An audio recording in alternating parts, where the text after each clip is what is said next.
Mediunidade, conceituação da mediunidade e análise geral dos seus problemas atuais. Um livro de J. Herculano Pires. Nós estamos no capítulo 12, Medicina Espírita. Diante dessa imagem, a gente sempre faz uma pequena reflexão. Normalmente a gente mostra que a mediunidade é um mecanismo que vai nos ajudar a transpor lugares íngremes, abismos, de uma forma mais segura, correndo menos risco. Se levarmos o campo da mediunidade para a área da saúde, ela se torna uma ferramenta ímpar, de sublime importância para o trabalho que nós temos que realizar. Então, nós temos que estar sempre buscando essa construção, buscando essas realizações, para que a gente possa, então, trabalhar intimamente, de uma forma melhor, na busca dessas realizações, na busca desses empreendimentos íntimos, de conquistas, de crescimento e de aprimoramento. Todos nós temos que olhar para o horizonte de uma forma mais transcendente. No livro Consolador, Emmanuel nos fala de que os nossos protetores têm por função nos ajudar, inclusive nos trabalhos. Então, a gente tem que começar a entender que todo o nosso trabalho tem a ajuda dos nossos protetores, dos nossos mentores. Os amigos espirituais estão sempre para nos ajudar. E à medida que a gente vai entendendo isso, a gente vai também entendendo que existem outras barreiras a serem vencidas. E, na área da saúde, é uma das áreas mais espinhosas que existem, por causa de conflitos de interesse dos mais variados. Mas, no dia que a humanidade estiver mais aberta para a transcendência da vida e entender as responsabilidades pessoais e intransferíveis em cada uma das nossas existências, e certamente as coisas ficarão muito mais fáceis, ficarão muito mais branda, muito mais seguras para todos nós, porque a responsabilidade é de cada um. Então, abrindo-se as portas para a espiritualidade nas casas de saúde, abre-se um grande leque de possibilidades, um grande leque de ações que a gente poderá executar, realizar, para trabalhar intimamente, para fazermos o melhor possível dentro desta edificação, dentro desse trabalho de crescimento espiritual.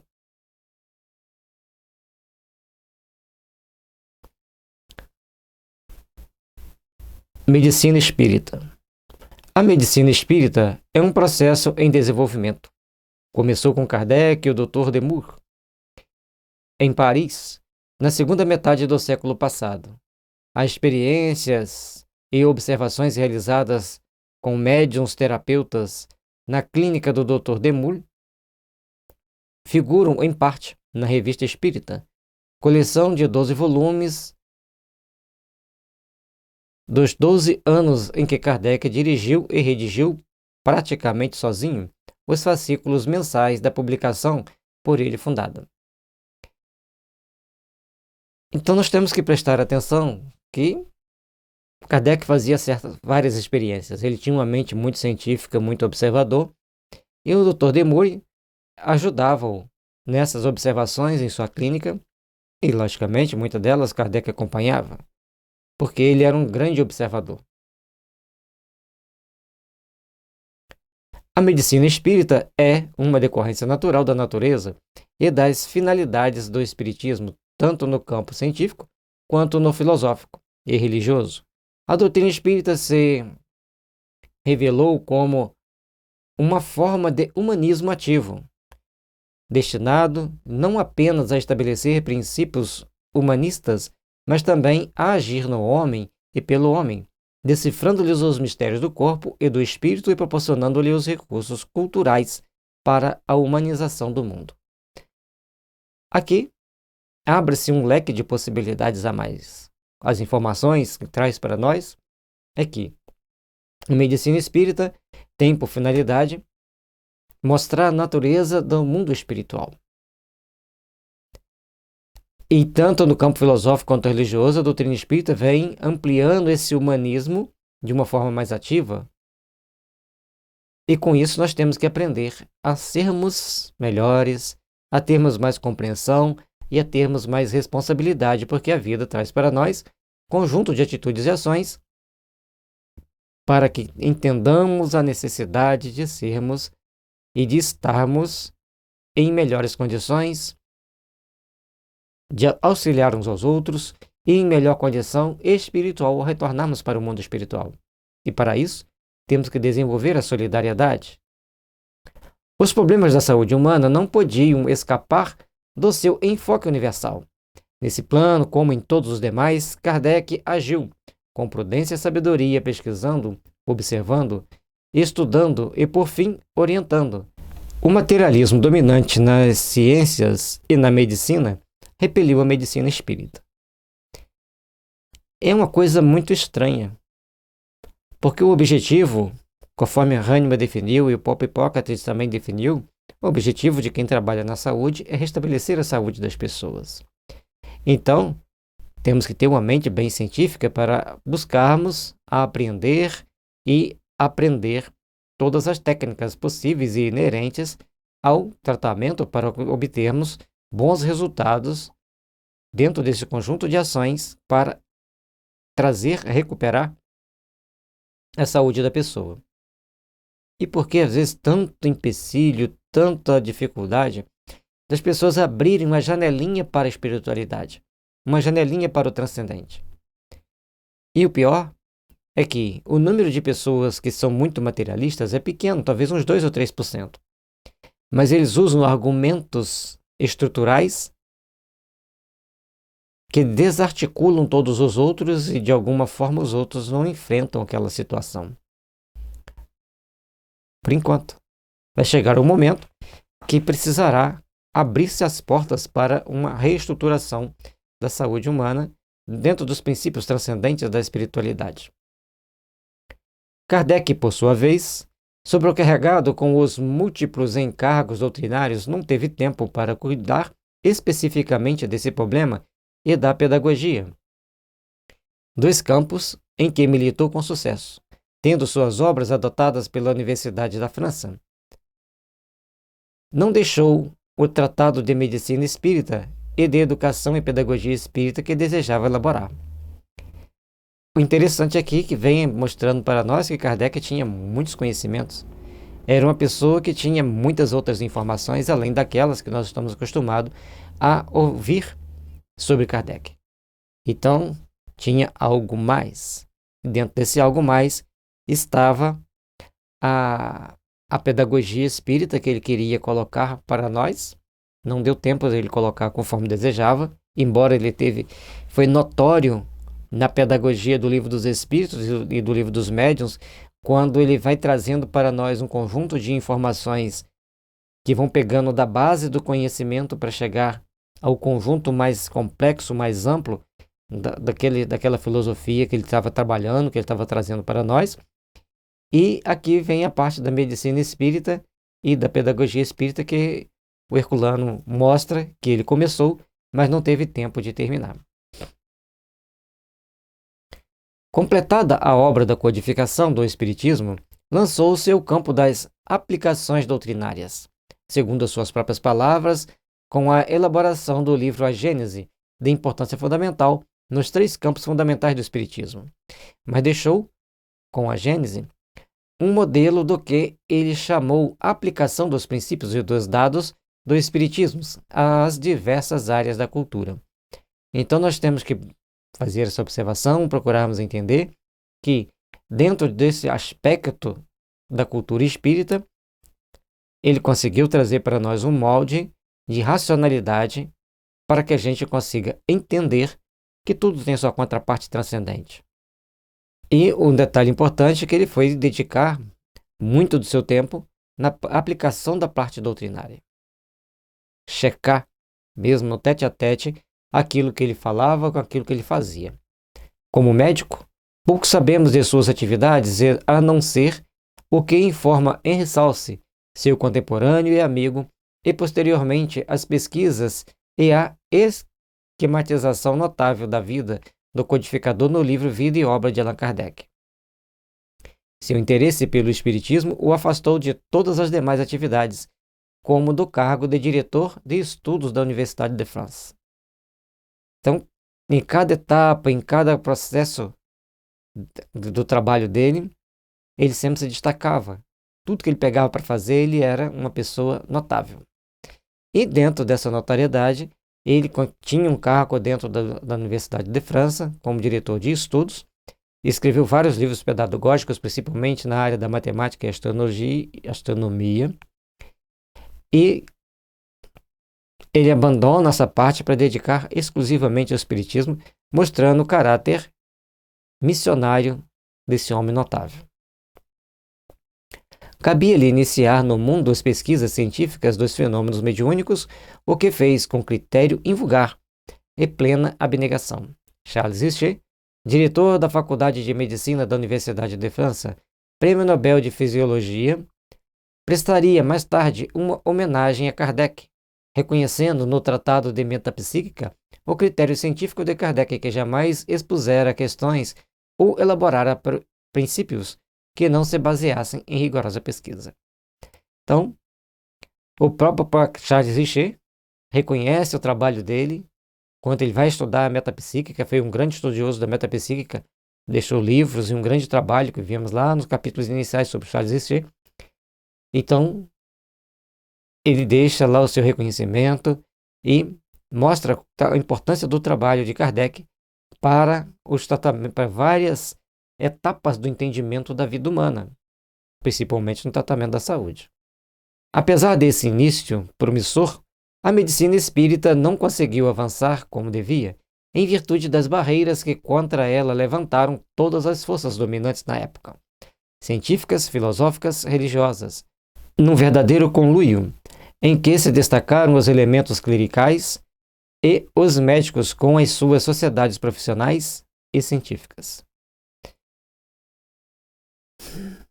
O trabalho de divulgar as coisas transcendentes é bastante delicado, bastante complexo. E é um trabalho que deve ser feito como formiguinha, né? Vai fazendo etapa a etapa para poder vencer verdadeiros dragões. Há uma luta que só quem envereda por esse caminho sabe a intensidade da luta. E todos nós devemos então procurar fazer o melhor possível para edificarmos em nossa caminhada, em nossos princípios de vida, o bom combate, como disse Paulo, a boa elaboração, o bom trabalho na busca das realizações sublimes e superiores de nossas almas. Não obstante os sucessos das pesquisas científicas de Richer, Crookes, Nutzling, Zollmer e tantos outros no campo dos fenômenos mediúnicos, e recentemente a comprovação da realidade fenomênica pela parapsicologia deram um novo alento às possibilidades da medicina espírita. Então, todos nós, no trabalho que nós vamos procurando empreender, no trabalho que nós vamos procurando realizar, temos que agradecer muito a essas pessoas que dedicaram arduamente para mostrar que existia algo mais transcendente na vida. Por uma série de motivos, as situações dão uma esfriada, como está no Apocalipse, o sol se torna-se negro e a lua manchada de sangue. O que quer dizer isso? Que as religiões começam a sujar as mãos de sangue por não cumprirem bem a sua missão, e o sol tornando-se negro, que as pessoas se afastam de Deus. É o símbolo do sol. O sol é o símbolo de Deus, com o poder de radiação, de luz, de amor, de calor. E a lua, o símbolo da mãe, ou no caso da igreja, que tem a função de, as igrejas, no caso, todos os templos religiosos, que tem a função de manter a espiritualidade das pessoas em ação, procurando transformar essas pessoas, procurando mostrar um bom caminho, mostrar a transcendência da vida para as pessoas. Bom, entendendo isso, nós vamos entendendo as dificuldades inerentes que nós vamos passando, mas se Deus quiser, em breve passa. Hoje há várias associações de medicina e espiritismo e de médicos espíritas no Brasil e no mundo. Grandes redes hospitalares espíritas e notáveis trabalhos publicados por cientistas e médicos espíritas, particularmente nos Estados Unidos, na Inglaterra, na Itália e na Alemanha e na Suíça. Bom, são vários países, tradicionalmente mais voltados para as coisas materiais, com pouco entendimento das coisas transcendentes, pelo menos o que a gente entende, que a gente lê, a gente vê nas mídias, mas também ali tem células de pessoas procurando entender a espiritualidade, entender essa parte transcendente da vida.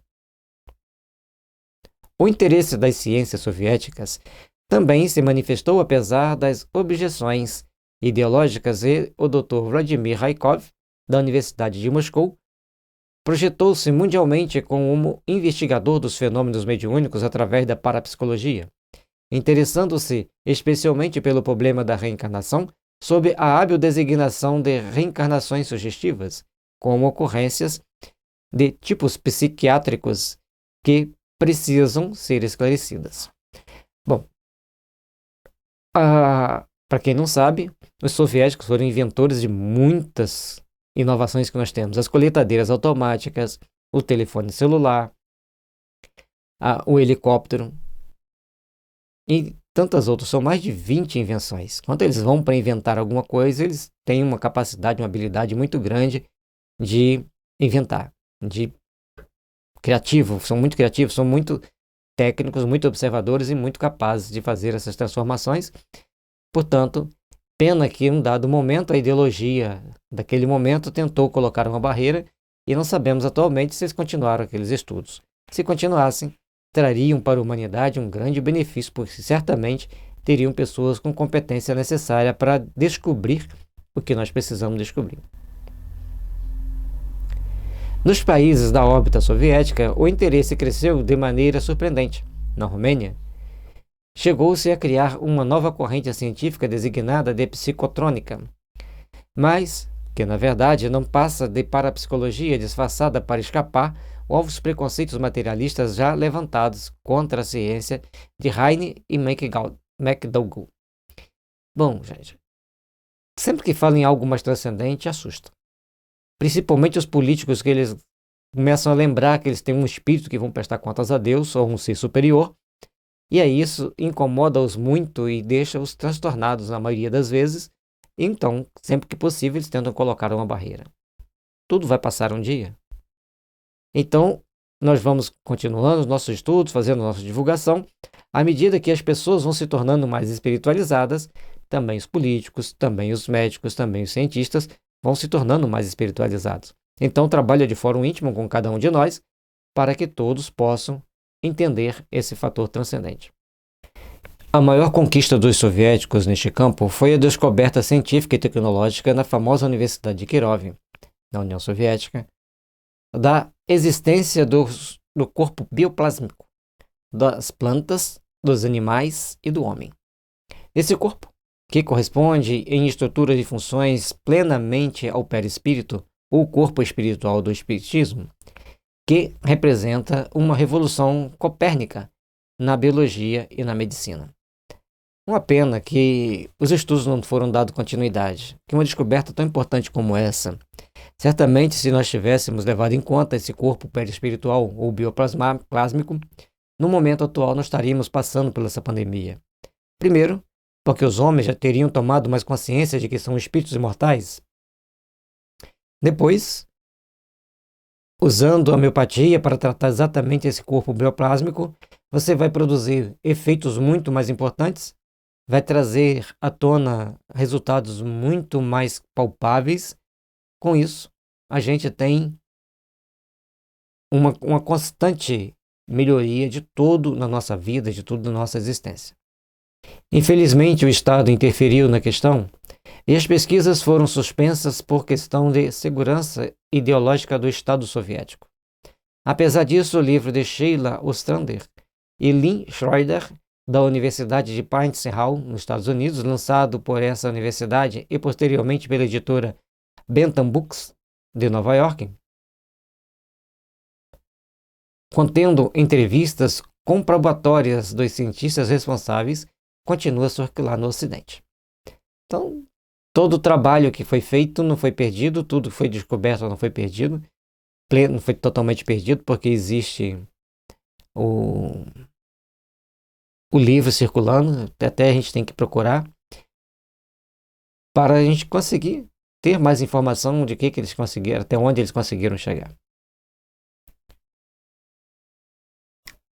E a gente sempre pensa no que, ao fazerem a descoberta do corpo bioplásmico, da mediunidade, as pessoas vão trabalhar com mais responsabilidade.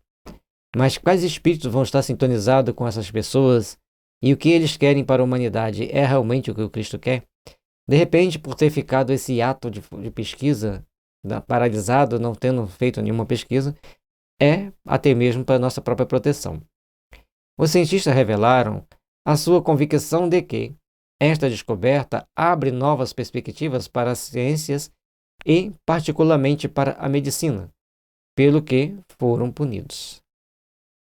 À medida que você mostra que vai ter uma nova perspectiva, vai ter uma nova possibilidade, algumas pessoas não gostam, algumas pessoas passam a agir de uma forma bem, até mesmo, vamos dizer, grotesca. E a gente tem que procurar trabalhar intimamente para nos fazer melhor, para edificar realmente esse fator bem na nossa vida, para que consigamos edificar as forças que governam o mundo espiritual no prol do bem. E para a gente fazer isso em prol do bem, nós temos que fazer um grande trabalho íntimo para que sejamos, então, construtores do bem. O capítulo da medicina espírita nas ciências soviéticas, apesar de oficialmente condenado, abre imensas perspectivas no campo científico mundial. Chegou-se a noticiar a realização em Moscou de um simpósio científico sobre as obras de Allan Kardec, mencionado como um racionalista do século passado na França e que já havia se referido ao corpo bioplásmico. Um fator interessante da gente perceber, porque os espíritos que habitam aquela região onde eram as repúblicas soviéticas, hoje a Rússia e mais aqueles 15 repúblicas que constituíam a União Soviética, eles são muito espiritualizados. Apesar de terem lutado por uma teoria teoricamente materialista, mas eles queriam se livrar da fome, se livrar da miséria que assolava aquele povo, o frio intenso, as pessoas morriam de frio porque não tinha comida, não tinha lenha para fazer o aquecimento das casas. Então eles lutaram bravamente para conseguir aquilo. E qualquer coisa que eles sentissem ameaçado naquela estrutura de perder o direito de uma condição básica de vida, logicamente as pessoas reagiam. Infelizmente, a religião no mundo ocidental sempre foi usada pelas autoridades para manipular as massas em prol do interesse do Estado ou do interesse da minoria. Por isso, nós temos que entender que, como a base que governou a União Soviética durante todo o tempo que ela existia são bases que vieram das classes menos privilegiadas, eles sabiam quanto era difícil a vida. Eles sabiam o que era passar fome, o que era passar frio. Então, eles entendiam que eles tinham que se proteger, criando barreiras para que a religião não criasse seus tentáculos perigosos e perniciosos do ponto de vista deles daquela época. Não quer dizer que eles são até hoje assim, mas é importante que a gente entenda que às vezes a gente vai fazer uma leitura e tem a informação fria, a parte materialista do sistema comunista que existiu. Mas era assim porque tinha um motivo. Não foi à toa que eles aceitaram aquela situação, não foi à toa que eles colocaram em prática um sistema de punho de ferro, de controle, para que não voltasse mais àquela situação que estava antes. É só um adendo, não é falando de política, não é defendendo política, mas para a gente poder entender por que o povo foi vivenciar daquele jeito, as ideias que estavam vivenciando e os cuidados que eles tinham para não se contaminarem, entre aspas, com as ideias ocidentais. A medicina espírita, portanto, é uma realidade inegável da atualidade científica no mundo. E sua biografia apresenta-se dramática, implicando até mesmo problemas internacionais. Essa realidade se enriqueceu com o episódio brasileiro chamado Caso Arigó, do famoso médium curador de Congonhas do Campo, Minas Gerais, pesquisado por uma equipe de cientistas e médicos de várias universidades norte-americanas. Então, essa questão da medicina espírita, nós tivemos o Zé Arigó, em Minas, fazendo cirurgias, fazendo tratamentos, fazendo curas das mais variadas e trazendo para nós as possibilidades de entender a parte mais transcendente da vida, entender algo mais transcendente. E, logicamente, chamou a atenção de várias universidades que queriam estudar.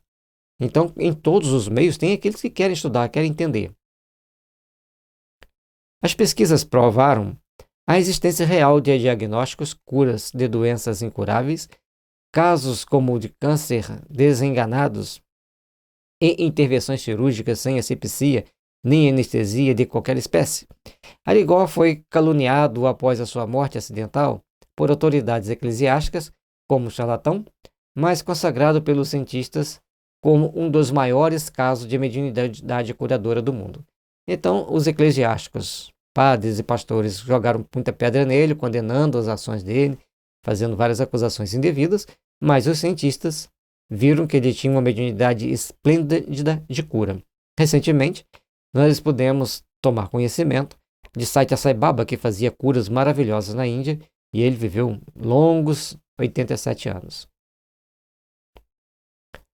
Morreu num desastre de automóvel precisamente quando esperava a visita de uma equipe de cientistas suíços e outra de cientistas japoneses, interessados em pesquisá-lo.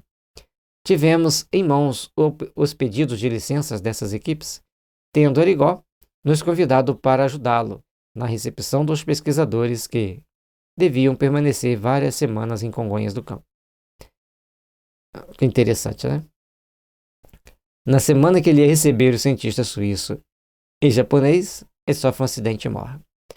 O médium tem que ter muito cuidado. Por isso que Sai Baba foi orientado pelo seu mentor quando ele herda, então, o ashram do Osho, Bhagavan Sri Rajneesh. Então, o Rajneesh, antes de morrer, passa tudo para o Sai Baba e avisa ele, não saia daqui. Então, ele se movimentava o mínimo possível, ficava sempre em torno da cidade, para que ele evitasse que acontecessem certos acidentes. Então, nós temos que ter muito cuidado. Os médiuns têm que estar sempre vigilantes, sempre com cuidado. Fazer seu trabalho anônimo. Quem tem que saber do trabalho do médium são os espíritos. E as pessoas vão chegando dentro das possibilidades de cada um, vai sendo ajudado. A medicina espírita não é uma aplicação pura e simples da mediunidade curadora a casos de doenças incuráveis, nem uma forma de curandeirismo. É o que Kardec chamava uma aplicação dos princípios espíritas no plano cultural. No caso, a aplicação específica à medicina, o que só pode ser feito por médicos. O espiritismo contribui com a mediunidade e a medicina com o saber e a experiência dos médicos. E aí vem vindo uma série de situações que todos nós temos que observar. Não tem como os médicos serem substituídos pelos médiuns. E não tem como também os médicos substituir os médiuns. Mas o que precisa é que todos possam trabalhar juntos, em conjunto. Por exemplo, o médico tem que fazer um tratamento em alguém. A partir do momento que tem um médium fazendo o tratamento espiritual, dando passe, fazendo aplicações energéticas, né, pela imposição de mãos, ele pode mostrar para o médico, através de seus mentores, seus orientadores, quais caminhos deve seguir. No caso da homeopatia, então, ao indicar a homeopatia correta, muitos problemas desaparecem, até mesmo tumores. Então, porque a homeopatia vai mudar o mental, mudando o mental, muda o campo psíquico da pessoa. E aí, todo o combustível que tinha para aquele nódulo crescer, desaparece, o nódulo também desaparece. E muitas das vezes os espíritos dão uma forcinha, dão um passezinho, fazem lá um tratamento espiritual que eles, os espíritos, fazem. Então nós temos que passar a compreender melhor as injunções que a vida nos coloca. Temos que ser mais dóceis, buscar compreender mais a espiritualidade, porque tem pessoas que falam assim, os espíritos curaram, vai achar demônio, e vai ficar apavorado porque é demônio. Não. A espiritualidade tem recurso para nos ajudar que nós nem imaginamos. E o tempo todo estamos sendo ajudados. Apenas não compreendemos plenamente. Há casos dessa dupla contribuição se conjugarem numa só pessoa. O caso dos médicos espíritas, que são também médiuns. Por isso, as sociedades de médicos espíritas são importantes, pois podem liderar movimentos de arregimentação de elementos dos dois campos e encetar trabalhos de estruturação científica da medicina espírita. Mas aqui, presta atenção no que eu vou falar. Tem que abandonar o interesse material, mas se lembrar que tem que ter a compensação material, porque o médico estudou. Então a pessoa fala assim, mas ele é médico, é espírita, está cobrando? Ele vai ver de quê? Então, muitas das vezes, nós temos que parar para prestar atenção que um presidente da república está cercado de espíritos, de acordo com a índole dele e de acordo com aquilo que o povo precisa passar para aprender. Um médico, um hospital está abarrotado de espíritos bons para ajudar a quem vai ter sintonia para ser ajudado e os maus para prejudicar a quem tem sintonia para prejudicar. E assim como tem médicos muito desprendidos, tem médicos muito interesseiros. A vida é marcada por conjunto de fatores que trazem para nós conjunto de ações, de atitudes compatíveis com cada situação, com cada caso, com cada oportunidade que nós temos para vivenciar, compreender e caminhar ao longo da nossa existência. Os médiuns representam os médicos espirituais, que através deles dão a contribuição das observações do outro lado da vida.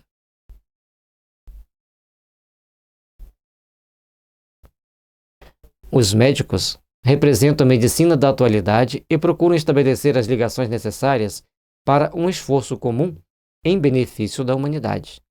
Temos, assim, um aspecto importante do ideal espírita de Kardec. Então, nós temos que entender que médicos e médiuns têm que unir forças. Médicos e médiuns têm que saber contribuir para um bem-estar maior da humanidade. É um trabalho que todos devemos procurar fazer, que todos devemos procurar entender. E porque se quiser um crescer asinha demais para um lado ou para o outro, já viu um pássaro, se você cortar as penas de uma asa dele, não é cortar a asa do pássaro não, tá, gente? Cortar a pena da asa de um pássaro, de uma das asas, ele não consegue voar longo, fazer grandes voos. Ele vai fazer pequenos voos e vai cair. Por isso, nós temos que entender que são duas asas que se equilibram. De um lado, o conhecimento técnico dos médicos, do outro lado, o conhecimento espiritual dos médiuns. E aí, se num dia que entendermos isso, vamos caminhar maravilhosamente para o progresso da humanidade. A conjugação do mundo espiritual com o mundo material no trabalho comum de elevação da Terra. Essa é a chave principal que o Kardec trouxe para nós. Nós temos que entender que temos de um lado o mundo espiritual com recursos incalculáveis e de outro lado o mundo material com precários recursos para restabelecer a saúde do ser humano. Sim, do lado material temos precários recursos, por mais sofisticado que seja o hospital, é muito precário diante de tudo que existe no plano espiritual. Temos ainda a confirmação da tese de Leon Denis, segundo a qual o Espiritismo realiza uma síntese do espiritual e do material no mundo. Isso que é fundamental entendermos. A doutrina espírita traz para nós bases para podermos crescer e nos aprimorar. E também a previsão de Sir Oliver Lodge, o grande cientista inglês, de que o Espiritismo, através do túnel da mediunidade, os espíritos e os homens se encontram para tentar, em conjunto, a solução dos problemas humanos. O que ontem parecia utopia, hoje se mostra como realidade. São trabalhos que todos nós devemos procurar interiorizar. São trabalhos que todos nós devemos procurar fazer valer para nossas vidas, para a nossa existência. Então, caminhando para a edificação do bem, caminhando para o trabalho construtivo do bem, unindo o espiritual com o material e espiritualizando o material, para que todos possam transcender, fugindo das coisas utópicas, mas buscando uma realidade transcendente que nos edifica e que nos impulsiona para um mundo melhor, de mais realizações. A medicina espírita implica, portanto, o problema da mediunidade curadora em toda a sua globalidade de manifestações. Havendo sinceridade nessa conjugação, estaremos em face de um dos momentos mais significativos da evolução humana na Terra. Os benefícios que dela podem resultar para o bem da saúde humana são simplesmente incalculáveis.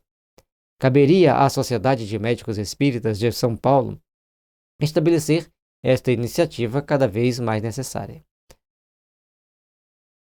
Conjugar forças é fundamental. Conjugar forças é de extrema importância para todos nós. E é nesse conjugar de forças que nós vamos procurar trabalhar, que nós vamos procurar fortalecer a nossa caminhada para empreendermos a busca da luz, a busca das realizações superiores, na edificação do bem, onde quer que estivermos. Trabalhemos, pois, pela edificação, pelo fortalecimento do bem, pela construção de um mundo melhor. Somente assim seremos realmente melhores, somente assim estabeleceremos bases para crescermos e nos aprimorarmos perante a Deus. Perante as leis divinas, né? Entre todas as formas de manifestações mediúnicas, a mais perigosa para os médiuns é a curadora. Não porque os exponha a riscos de saúde, que praticamente não existem numa mediunidade bem controlada, mas porque o expõe à fascinação das vantagens materiais, as vantagens do mundo. Estou famoso, né? Então são os cuidados que os médiuns têm que ter. Por isso, trabalhe anonimamente, vai fazendo o seu trabalho, deixa que quando forem te elogiar, não quem faz é o espírito, é só apenas alguém material que vocês estão vendo aqui, que é um instrumento dos espíritos, mas sem a colaboração de todos aqui presentes, nada acontece. Então, saia do foco. Jogue o holofote para os espíritos, que o holofote é deles, eles não vão ver eles mesmos. Então, o médium tem que sair do foco, deixar o holofote somente para os espíritos. E ele vai seguindo seu caminho, vai seguindo seu trabalho. Todo médium curador é inevitavelmente assediado por pessoas que querem agradá-lo, que o elogiam, dizem ser seus amigos, dão-lhe presentes e assim por diante. Pouco a pouco, o médium se deixa envolver, convence-se da sua importância, torna-se vaidoso e ambicioso. Com isso, desliga-se dos amigos e companheiros desinteressados para cair nas malhas dos interesseiros e torna-se, por sua vez, um deles.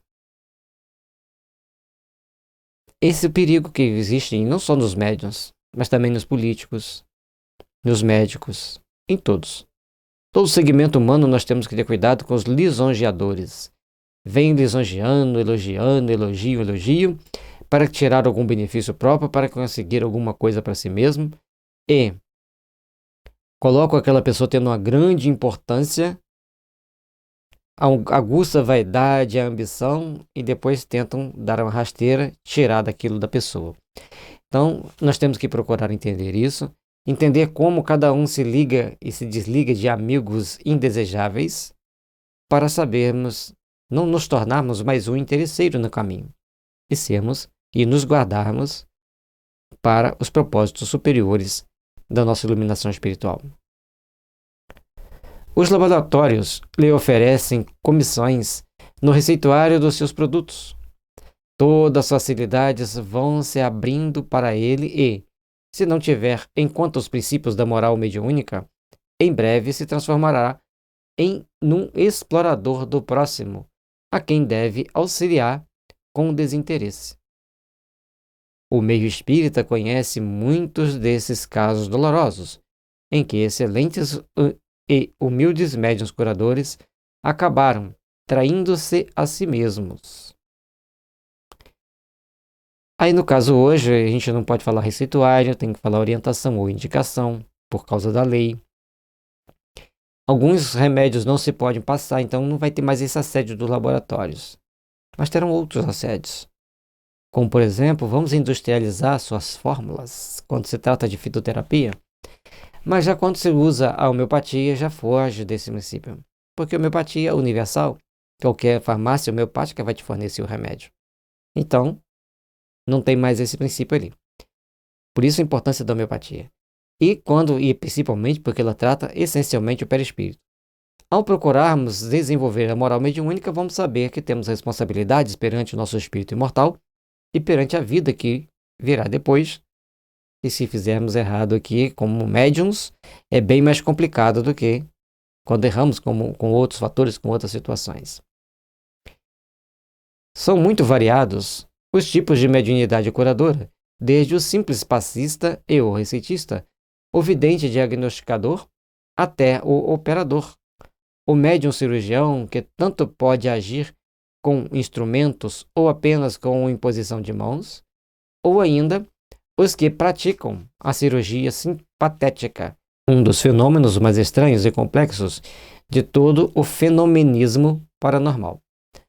Então, a cirurgia simpatética, o médium está aqui, ele fica meio em transe, meio dormindo, meio acordado, mas o espírito dele sai, vai aonde a pessoa está doente, faz o tratamento e volta.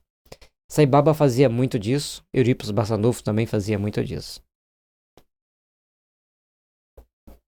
E o interessante é que quando Sai Baba saía do corpo para tratar alguém, ele exalava um cheiro. E se ele fosse ajudar alguém a desencarnar, ele produzia cinza. São coisas que dá nó na cabeça das pessoas, mas é interessante. O desenvolvimento desse tipo de mediunidade processa-se de maneira discreta, geralmente disfarçado na produção de efeitos físicos de evidência, de doença súbita e sem motivo aparente, que o atacam e de repente desaparecem.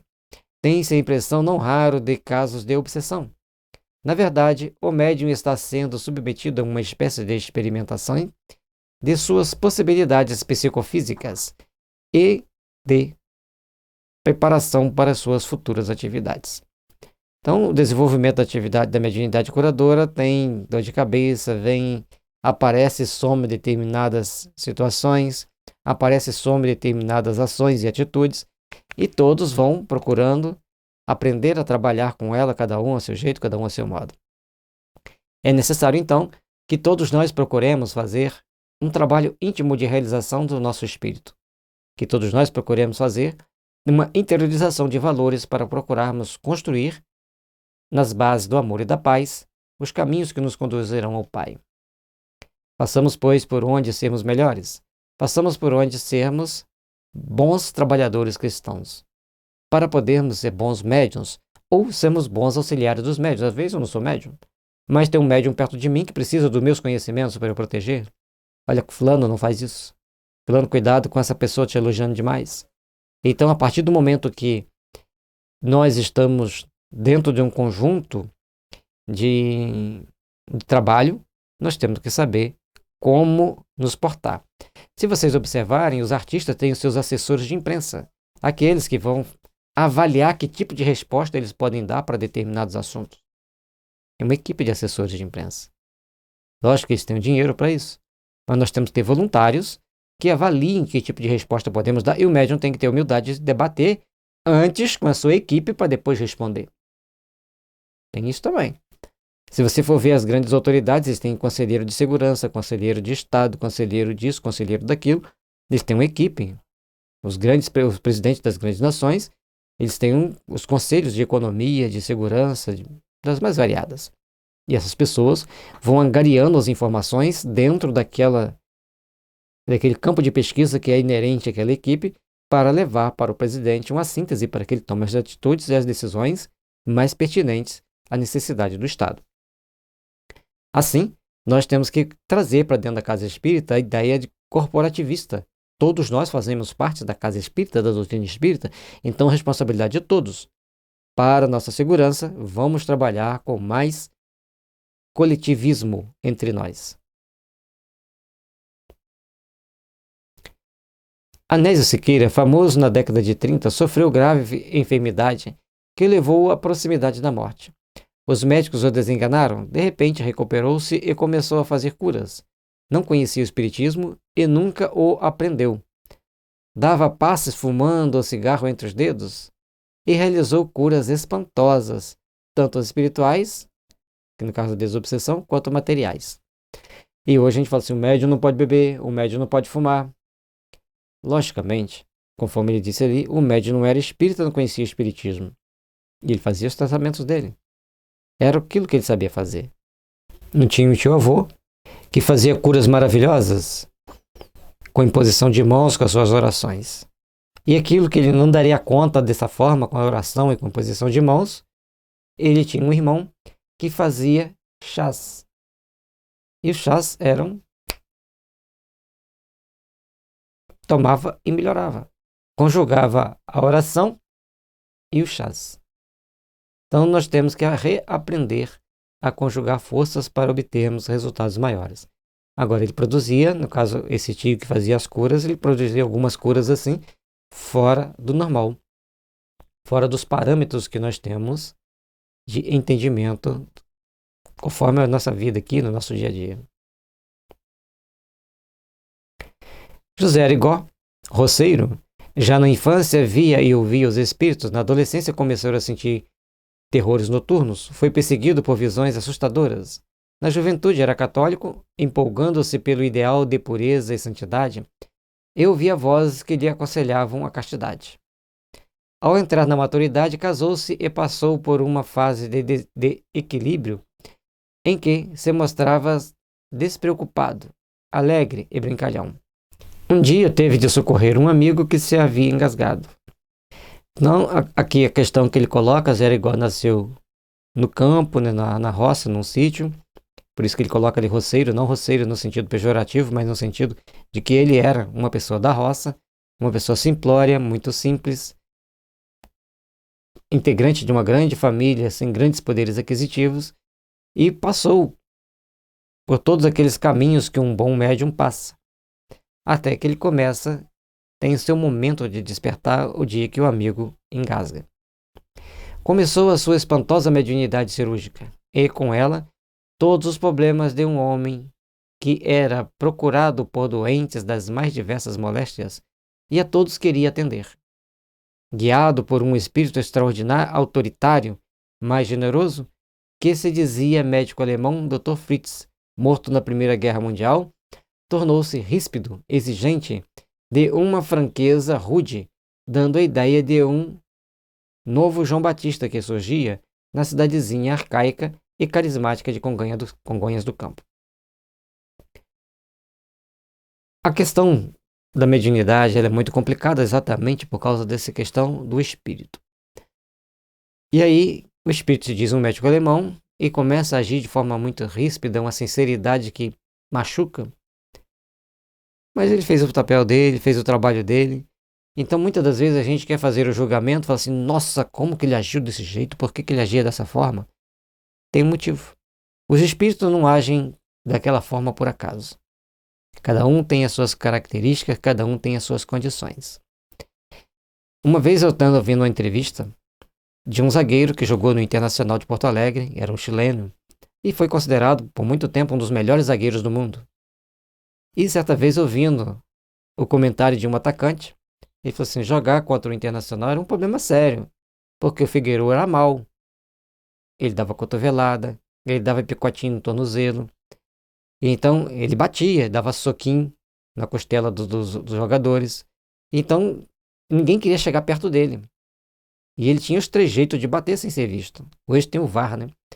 Então o VAR, entre aspas, seria os olhos da espiritualidade nos erros do médium. Bom, o que a gente deduz disso? Cada pessoa que se destaca, ele tem alguma coisa ali para ele se destacar. E aí nós temos que ter todo o cuidado. Nós temos que estar sempre atentos para não cometermos certos erros. Por isso, o cuidado que todos nós temos que ter de procurar nos instruir, nos evangelizar, para que os espíritos também sejam instruídos e evangelizados. Senão, a gente vai deparar com um espírito rústico, hostil, mas por ser disciplinado e fazer bem a tarefa, ele acha que está fazendo tudo que pode. E muitas das vezes, na atualidade, precisa também da evangelização, da cordialidade. Seus modos rústicos pareciam uma couraça destinada a afastar todas as tentações de sua prodigiosa mediunidade. Foi um dos médiuns mais autênticos e de mediunidade mais produtiva que já passou entre nós, mas acabou nas ciladas dos interesseiros e morreu tragicamente, ainda moço e vigoroso. Bom, com toda aquela característica rústica, conforme dissemos, o espírito protegia o médium e a mediunidade dele para que as pessoas não ultrapassassem certos limites, não ultrapassassem certas linhas. E aí vem os cuidados que todos nós temos que ter. Mas apesar de tudo isso, acabou morrendo cedo e de uma forma trágica. A cirurgia simpatética ou simpática é assim chamada por sua semelhança com a magia simpática. Arigó a produzia, mas somente em casos especiais. No geral, agia de maneira violenta, com uma faca ou canivete, cortando o doente de maneira brusca, sem anestesia, sem asepsia e comandando com segurança espantosa os fluxos do sangue. Então, a gente vai vendo que tinha algo mais transcendente. Você imagina, a pessoa chega com uma faca, sem nenhuma asepsia, faz o corte, tira o que tem que tirar, não deixa sair o sangue, não deixa sangrar, passa a mão assim e fecha, está tudo cicatrizado. É algo que transcende a nossa capacidade de entendimento, a nossa capacidade de imaginação. No caso da cirurgia simpatética, ele está à distância. Trabalhava às claras no meio do povo e na presença de médicos conhecidos ou não. E muitas vezes chamava os médicos para assistirem de perto o que ele fazia. O Dr. Sérgio do Vale, cirurgião ocular e especialista em hipnose clínica, residente em São Paulo, presenciou de perto várias de suas operações e declarou: Arigó aplica uma supercirurgia que não conhecemos e não usa hipnose, nem conhece técnicas hipnóticas. Então, era uma pessoa que tinha poderes especiais, poderes transcendentes. Hermógenes conta que, certa vez, ele foi até a Índia acompanhando um grupo de pessoas que ele sempre excursionava com ele, gerenciava essas excursões para conhecer Sai Baba. E lá, indo de uma cidade, de uma capital brasileira, um médico que acompanhava duas crianças com paralisia cerebral.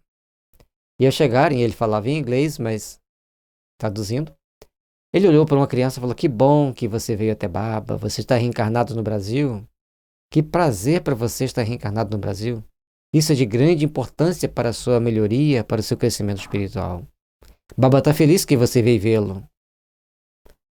E chegou no outro, disse as mesmas coisas, mas falou para a mãe dele: coloque-o no chão, ele precisa de andar. E o menino saiu andando normalmente, como se nada tivesse acontecido. Suas pernas atrofiadas voltaram para a posição normal. As deformidades físicas que ele tinha, tudo desapareceu por encanto na frente daquele médico e daquela mãe. E o outro, ele tinha que passar por aquela prova expiatória, mas por quê? Ele era um médium, ele via e ouvia os espíritos, e ele trabalhava segundo aquilo que os espíritos permitiam que ficasse feito. Por isso, um foi curado e o outro não foi. Aliás, foi curado de uma outra forma mais transcendente que nós não conseguimos entender. Porque passar aquela encarnação expiratória naquelas limitações físicas tinha uma razão de ser. Mas aquele espírito tinha ido conhecer Sai Baba. Recebeu aquele influxo de amor, certamente mudando tudo dali para frente na sua existência, no seu campo de percepções psíquicas. E o outro ia enfrentar outras provas mais delicadas e mais perigosas do que o que ficou paralisado. Na prática da cirurgia simpatética, Arigó agia sem tocar no doente. Procedia como a médium Bernarda Torrúbio, mulher do campo, esposa de José Torrúbio, sitiante de Garça, na Alta Paulista. Então, uma médium do campo, uma médium simples, que fazia suas cirurgias sem tocar a pessoa. Fazia uma prece pedindo assistência aos espíritos. Estendia as mãos sobre o doente sem tocá-lo. Este sentia que mexiam por dentro de seus órgãos doentes, ocorriam-lhe ânsias de vômito, mas quem vomitava era o médium. Vômitos geralmente espessos, com grande quantidade de pus e sangue e pedaços de materiais orgânicos. O doente se sentia fraco, abatido, como se tivesse passado por uma intervenção cirúrgica. Olha que mediunidade, entre aspas, estranha, ou por que não dizer muito transcendente para o nosso entendimento.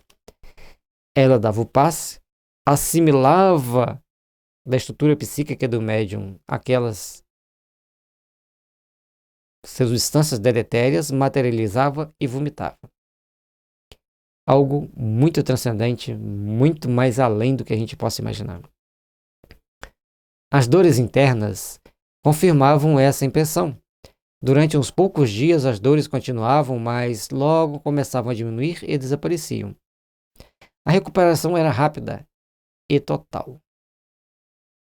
Então essa é uma cirurgia de um ponto de vista muito mais transcendente, certamente mais duradoura, porque ela interferiu na estrutura perispiritual, tira essa energia deletéria, materializa e joga fora. A mediunidade cirúrgica é muitas vezes acompanhada de fenômenos ocasionais de efeitos físicos. Isto é natural, pois a própria cura e as operações pertencem a essa classificação mediúnica de mediunidade de efeitos físicos. Bernarda Rubio manifestava estranhos fenômenos de transporte de objetos à distância e, aparentemente, através de portas e janelas fechadas. Tudo ia acontecendo de forma diferente, tudo ia acontecendo de forma transcendente. Tudo ia acontecendo para que as coisas fossem passando de etapa por etapa até alcançar aquele resultado que precisava ser alcançado.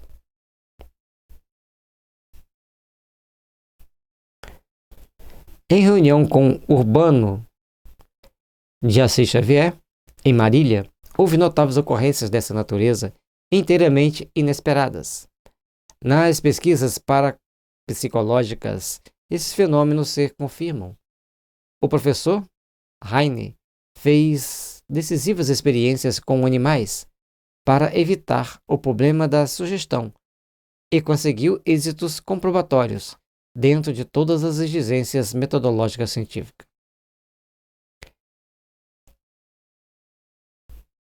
A questão vem sempre, as exigências metodológicas científicas tem que acontecer daquele jeito.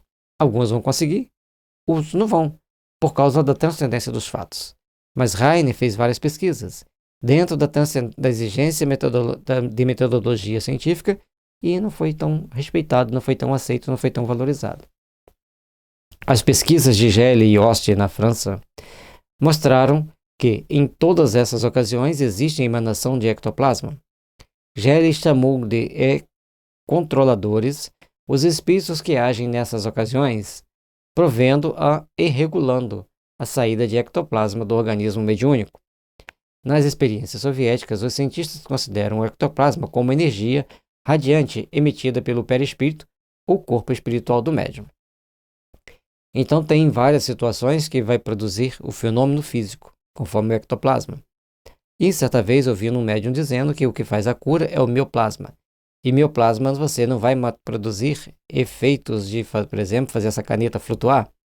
Mas o médium que tem mioplasma, ele vai interferir para produzir desobsessão. E, ao produzir a desobsessão, muitos problemas desaparecem. Então, tem várias possibilidades a mais. Mas, no caso aqui, foram fazendo os testes e vendo que nos efeitos físicos sempre tem o ectoplasma e tem espíritos que fazem produzir ectoplasma e que limitam a produção de ectoplasma. Cooks chamou de força psíquica e Nutzing colheu porções de ectoplasma e submeteu-as às análises de laboratório, provando que a porção morta desse elemento, dissociada do médium, compunha-se de células e outros materiais orgânicos. Não há, pois, milagre no sentido místico da palavra, mas ocorrências. Há leis naturais que pouco a pouco vão sendo esclarecidas pelas pesquisas científicas. Então, quando Crookes e Notzen vão continuando suas pesquisas, eles vão entendendo cada vez mais. E Notzen teve a ideia de pegar uma poção e ir examinar em laboratório. Só que no laboratório ela já estava morta, mas deu para ele ver que eram células orgânicas, produzidas por um organismo vivo. Portanto, as mediunidades de cura se dá por uma ocorrência natural. Os médiuns dotados de faculdades precisam ser instruídos doutrinariamente para saberem como se portar na vida comum e para terem consciência de que os fenômenos não são produzidos por ele, mas por ação dos espíritos. Com isso, se livrarão da vaidade tola que os leva a crer em seus poderes pessoais, julgando-se donos deles e capazes de controlá-los por si mesmos. Então, gente, isso aqui é muito importante. Esse slide tinha que ser colocado para todos os médiuns. A mediunidade é produzida, é gerada, a mediunidade de cura, né? Produzida e gerada por quem produz ectoplasma. Quem tem essa possibilidade de doar o ectoplasma em grande quantidade ou o mioplasma em grande quantidade. Mas tem os espíritos que controlam para produzir mais, para produzir menos. Se o médium começa a se envaidecer e se afastar dos bons espíritos, vem os maus. E os maus o levam por caminhos tortuosos, por caminhos de sofrimento, ou por caminhos de reparação.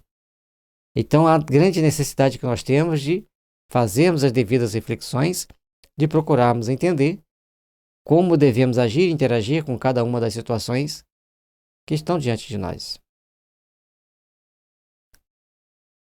Para que o médium não fique exposto a riscos desnecessários. Jogue, como falamos antes, o holofote para os espíritos. Essa ideia de posse individual os leva também a cair mais facilmente nas ciladas dos aproveitadores. Essa mediunidade exige constante vigilância do médium no tocante aos seus deveres morais e espirituais e a mais plena consciência de suas responsabilidades doutrinárias. Se o médium vai fazer trabalhos curadores, ele vai buscar os trabalhos curadores, ele tem que entender que ele está indo por um caminho delicado. É uma mediunidade que exige vigilância, que temos que ter cuidado com as ações que nós vamos tomar para podermos fazer o melhor possível dentro das nossas possibilidades, mas sempre buscando beneficiar o outro, levar benefício ao outro para que todos fiquem melhores. E se o médium faz bem a sua parte ética, moral e espiritual, tudo se encaminha para as grandes realizações que devem vir, que devem estabelecer ao longo da caminhada, ao longo da existência. E assim rogamos a Jesus, o Divino Mestre de Amor, que nos abençoe, nos ilumine e abençoe e ilumine todos os médiuns, seja qual for a mediunidade que ele tenha, para que todos, buscando sintonizar com a espiritualidade maior, buscando sintonizar com a energia do amor e da paz,